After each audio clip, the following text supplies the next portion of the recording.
আগুন একবার যখন জ্বলে ওঠে তখন সবকিছু ধ্বংস করে দেয়। আর সেই আগুন যখন হয় আল্লাহর পক্ষ থেকে তখন তা শুধু গাছপালা নয়, অহংকারকেও জ্বালিয়ে ছারখার করে দেয়। 2025-এর এপ্রিলে ইসরায়েলও শুরু হয় ইতিহাসের সবচেয়ে ভয়াবহ দাবানল। এই আগুন কি শুধুই একটি প্রাকৃতিক বিপর্যয়, নাকি এটি ছিল আল্লাহর পক্ষ থেকে শাস্তি?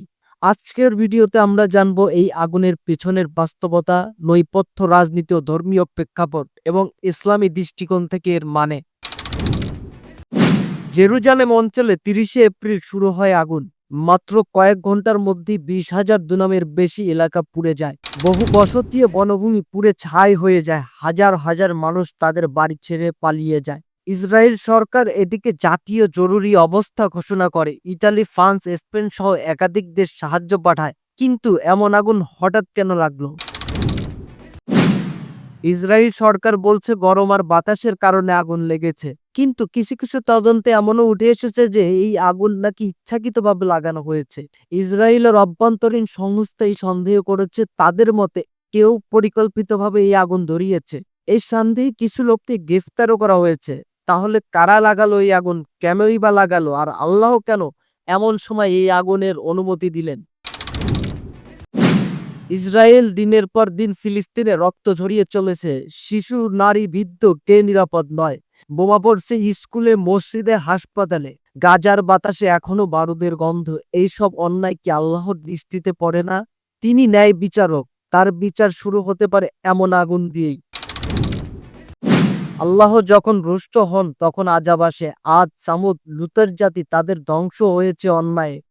সূরা আনকাবুত আয়াত 40-এ আল্লাহ তাআলা বলেন, আমি প্রত্যেককে তার অপরাধ অনুযায়ী শাস্তি দিয়েছি।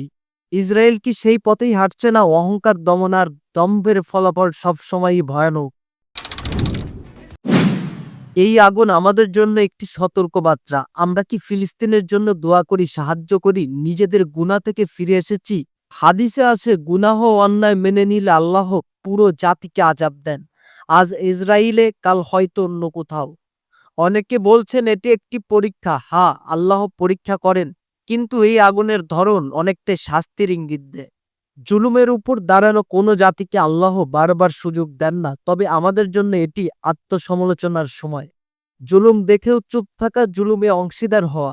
রাসূল সাল্লাল্লাহু আলাইহি ওয়াসাল্লাম বলেছেন, তোমরা জালেমকে থামাতে না পারলে আল্লাহ তোমাদেরও আযাব দিবেন। ইসরায়েলের আগুন আমাদের মনে করিয়ে দেয় আল্লাহ সবকিছু দেখছেন। প্রশ্ন হলো, আমরা কি কিছু করছি? ইয়া আল্লাহ, তুমি সব জানো, তুমি দেখছো কে কার উপর জুলুম করছে। তুমি যেভাবে ফিরাউনকে ধ্বংস করেছিলে, এই যুগের ফিরাউনদেরও ধ্বংস করো।